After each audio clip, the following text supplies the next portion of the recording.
और सबसे पहले बात रफ्तार के कहर की करते हैं। टीवी स्क्रीन पर आप 3 तस्वीरें देख रहे हैं। पहली तस्वीर भरतपुर की। यहां नगर थाना क्षेत्र में गांव पिराका के पास एक लोक परिवहन बस अनियंत्रित होकर पलट गई। घटना में 8 यात्री गंभीर रूप से घायल हो गए और एक यात्री की मौके पर मौत हो गई। दूसरी तस्वीर चूरू से है। यहाँ रतनगढ़ में 2 सड़क हादसे में 3 लोगों की मौत हो गई। यहाँ नेशनल हाईवे 11 पर रतनगढ़ और राजलदेसर क्षेत्र में हुई 2 सड़क दुर्घटनाओं में 3 लोगों की मौत हो गई, जबकि 3 लोग गंभीर रूप से घायल हुए। तीसरी तस्वीर पोखरण से आई है। यहाँ सेल्वी फाटक के पास एक बस की टक्कर से बाइक सवार की मौत हो गई।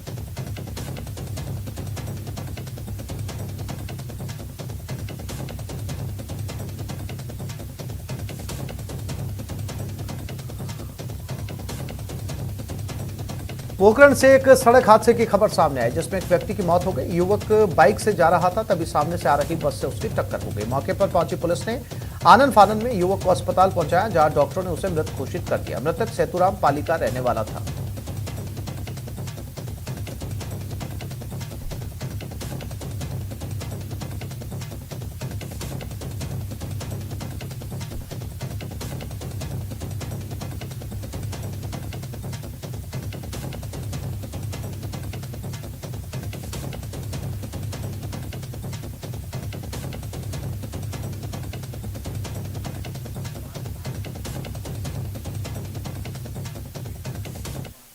और अब बात आग के तांडव की करते हैं, जहां दौसा जिले के कालवान गांव में आज अज्ञात कारणों से कच्चे घरों में आग लग गई।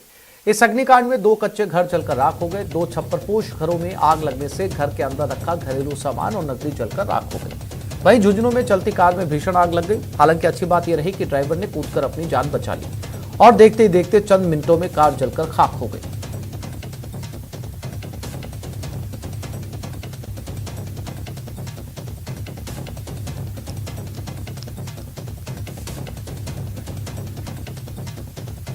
पोखरण में आज दिल दहला देने वाली घटना सामने आई है। ये घटना सांकड़ा थाना क्षेत्र के दलपतपुरा गांव की है, जहां 3 बच्चों को साथ लेकर एक मां टांके में कूद गई। हादसे में मां और 2 बच्चों की दर्दनाक मौत हो गई।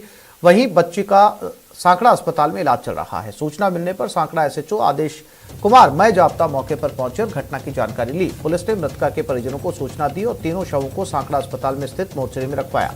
आत्महत्या के कारणों का अब तक खुलासा नहीं हो पाया। पुलिस परिजनों का इंतजार कर रही है।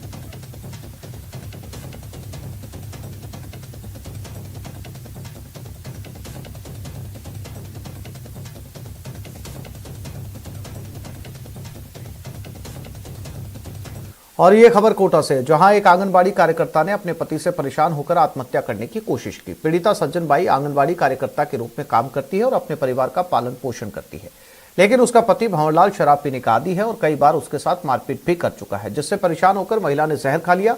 महिला की हालत बिगड़ने के बाद उसे महिला को कोटा के एमबीएस अस्पताल में भर्ती करवाया गया, जहां उसका इलाज जारी है। मैं आंगनबाड़ी में काम करती हूँ। मेरे बच्चों की पालन पोषण करती हूँ मैं कमा के। जेल क्यों खाया आपने? मैंने जेल खाया है। मुझसे 10 महीने से लड़ाई कर रहा है।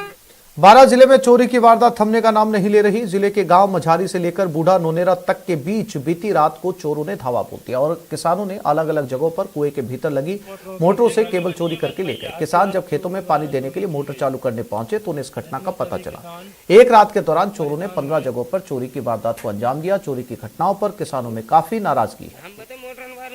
जिसमें किसानों के नाम से खेत पर पानी देने के लिए आए, जब हमें मालूम हुआ कि हमारी केबल की चोरी हो गई है, तो हमने आसपास के कुओं में भी देखा तो यहाँ पे जानकारी मिली कि 15 कुओं से अज्ञात चोरों ने करीबन 60 से 100 फीट के बीच में केबलों की चोरी की है। किसानों को पता चला कि कम से कम 14 मोटरों की केबल अज्ञात चोरों द्वारा चोरी की। 12 में चोरों के हौसले बुलंद है। जिले के अंता कस्बे में स्थित एक किराने की दुकान से एक चोर ने मोबाइल की चोरी कर ली। चोरी की ये वारदात सीसीटीवी में कैद हो गई। पीड़ित ने इस मामले को लेकर चोरी का मामला दर्ज कर दिया और पुलिस सीसीटीवी के आधार पर चोरों की तलाश शुरू कर चुकी है।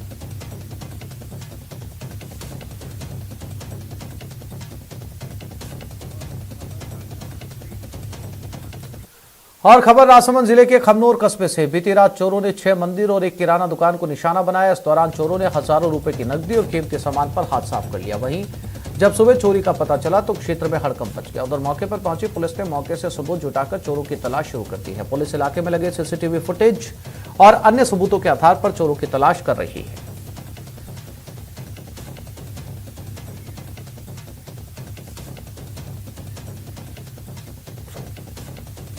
जैसलमेर के किशनगढ़ फील्ड फायरिंग रेंज में एक बड़ा हादसा हो गया। यहां मोर्टार का गोला फटने से बीएसएफ के एक जवान की मौत हो गई, जबकि 8 जवान घायल हो गए। घायलों को रामगढ़ के अस्पताल लाया गया है। हादसे के शिकार हुए जवान बीएसएफ पंजाब फ्रंटियर के हैं। हादसे के बाद हड़कंप मच गया। हादसे में जान गंवाने वाले जवान की शिनाख्त संदीप कुमार के रूप में हुई है। बता दें कि Kishangarh firing range Bharat Pak border पर है। यहां लगातार अभ्यास चलता रहता है। आज फायरिंग रेंज में अभ्यास के लिए आए जवान सर्दी के कारण वहां साफ जगह देखकर अलाव जलाकर तपने लगे। उन्हें नहीं पता था कि उसी के नीचे जीवित गोला दबा हुआ है। कुछ ही देर में आग की गर्मी जमीन में दबे गोले तक पहुंच गई और उसमें जोरदार धमाका हुआ।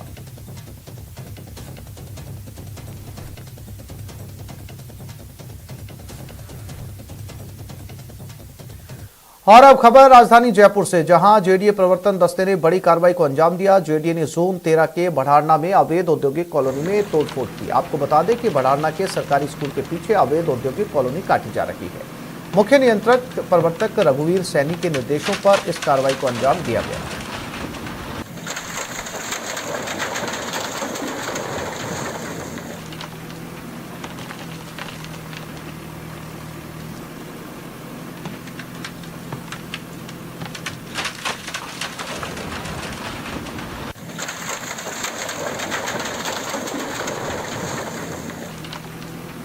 सिरोही के रेवदर उपखंड इलाके में छात्राओं से गंदी हरकत करने के आरोप में एक शिक्षक को निलंबित कर दिया गया, जबकि आरोपी का साथ देने वाले अन्य 2 शिक्षकों को एपीओ कर दिया गया। जानकारी के मुताबिक परीक्षा के दौरान एक छात्रा को अपना मोबाइल नंबर दे रहा था और परीक्षा में फेल करने की धमकी देकर बात करने का दबाव बना रहा था।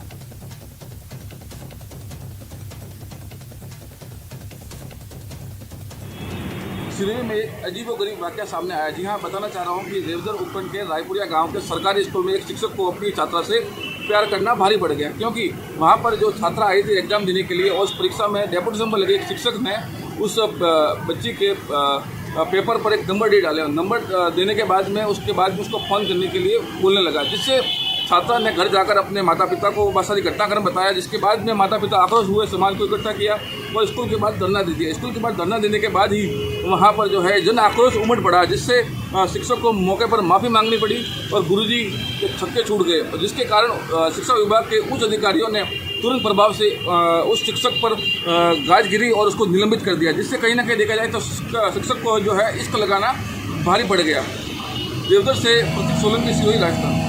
दौसा जिले के सिकंदरा के रेटा गांव में 2 पक्षों के बीच मामूली विवाद ने खूनी संघर्ष का रूप ले लिया। देखते देखते दोनों पक्षों ने एक दूसरे पर हमला कर दिया। संघर्ष में 3 लोग गंभीर रूप से घायल हो गए। वारदात की सूचना पर पहुंची सिकंदरा पुलिस ने घायलों को सिकंदरा अस्पताल में भर्ती करवाया, जहां से उन्हें दौसा रेफर कर दिया गया। ये विवाद पानी के टैंकर को घर के बाहर खड़ा करने की बात को लेकर हुआ।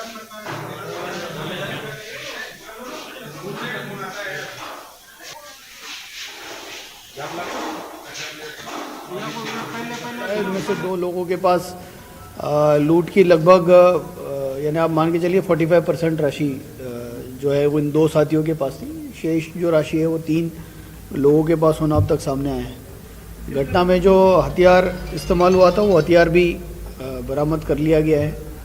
क्योंकि घटना में जो मोडस ऑपरेंडी था उसके हिसाब से स्थानीय की भूमिका थी और इसमें हमारे थानों की टीम, हमारे मुलाजमान, हमारे डीएसटी, इन सभी का जो मुखबिर तंत्र है ये वाकई काम में आया। और स्थानीय लोगों को भी मैं उनके नाम नहीं लेना चाहूँगा, पर मैं आपके माध्यम से धन्यवाद ज्ञापित करना चाहूँगा कि लोग पुलिस की सहायता की और सही समय पर ये सूचना पुलिस तक आ गई। और ये बड़ी खबर जयपुर से 28 लाख की लूट का खुलासा हुआ। चांदपोल अनाज मंडी में हवाला कारोबारी से ही लूट हुई थी। 2 आरोपियों को पुलिस ने गिरफ्तार कर लिया। संजय सर्किल थाने में डीसीपी नॉर्थ परिसर देशमुख पीसी कर रहे हैं।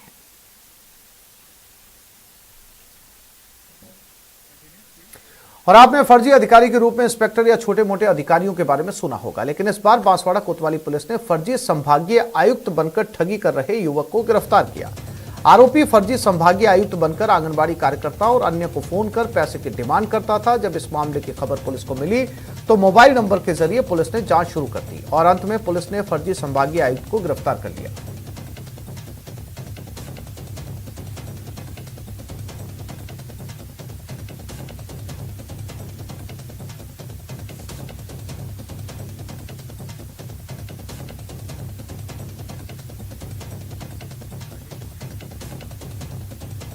और प्रदेश में मुर्दों को टीके लगने जारी हैं। पहले डूंगरपुर और अब कोटा में भी स्वास्थ्य विभाग मुर्दों को कोरोना वैक्सीन देने में जुटा है।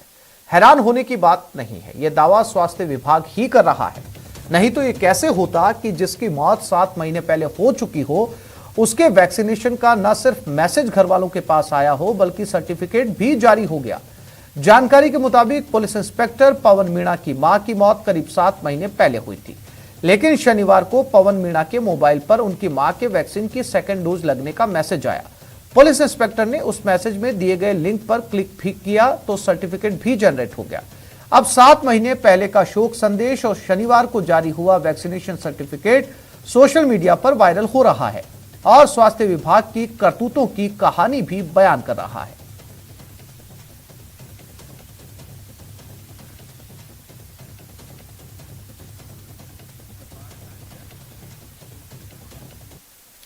और अब बात पैंथर की दहशत की। यह दहशत जयपुर के मालवीय नगर सेक्टर 7 में देखने को मिली। यहां पैंथर के मूवमेंट से पूरे इलाके में सनसनी फैल गई। कड़ी मशक्कत के बाद वन विभाग ने पैंथर को रेस्क्यू किया। इसको पकड़ने के लिए वन विभाग की टीम को कड़ी मेहनत करनी पड़ी। सूचना पर वन विभाग और पुलिस प्रशासन की टीम मौके पर पहुंची। इस जंगली जानवर से पूरे इलाके में दहशत थी और खौफजदा लोग अपनी छतों पर चढ़ गए थे।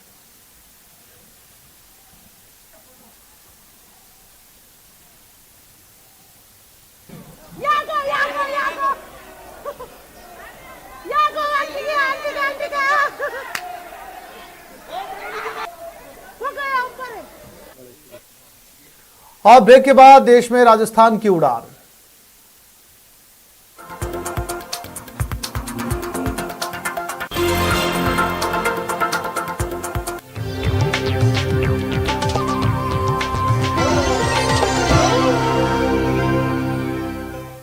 और सोशल मीडिया पर उड़ान योजना छाई हुई है। सीएम ने आज योजना का शुभारंभ किया।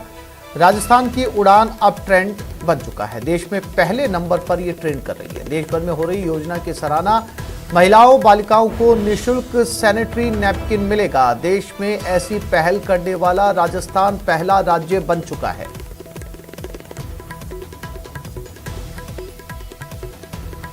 तो सोशल मीडिया पर उड़ान योजना नंबर 1 पर ट्रेंड कर रही है। इसके साथ ही ये योजना लागू करने वाला राजस्थान भारत का पहला राज्य बना है जहां पर महिलाओं और को फ्री सैनिटाइजेशन सैनिटरी नैपकिन बांटे जाएंगे।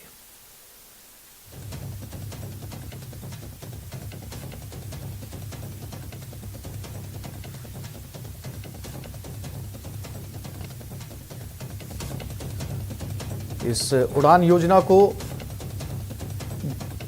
सीएम गहलोत ने खुद लॉन्च किया और जैसे ही लॉन्च किया उसके बाद ये लगातार सोशल मीडिया पर ट्रेंड कर रही है नंबर 1 पर। इस योजना के तहत राजस्थान सरकार महिलाओं को सैनिटरी नैपकिन फ्री दिए जाएंगे।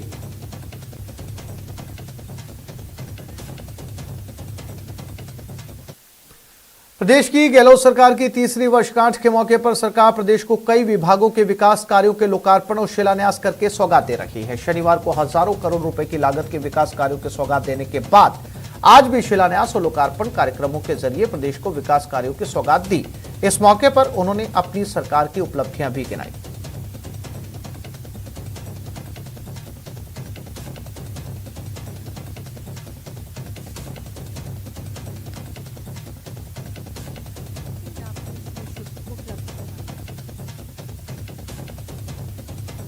कि 3 साल में कोरोना काल के बावजूद भी जो काम हुए हैं वो बेमिसाल हुए हैं।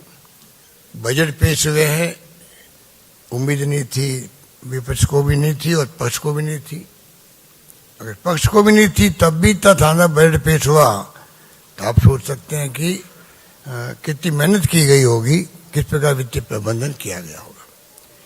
आगे भी मुझे लगता है कि अगला बजट भी है वो शानदार आएगा, सब लोग खुश हो जाएंगे। पुलिस विभाग है, सरकार बनते ही हमने कहा FIR कंपल्सरी होगी थाने के अंदर लिखना,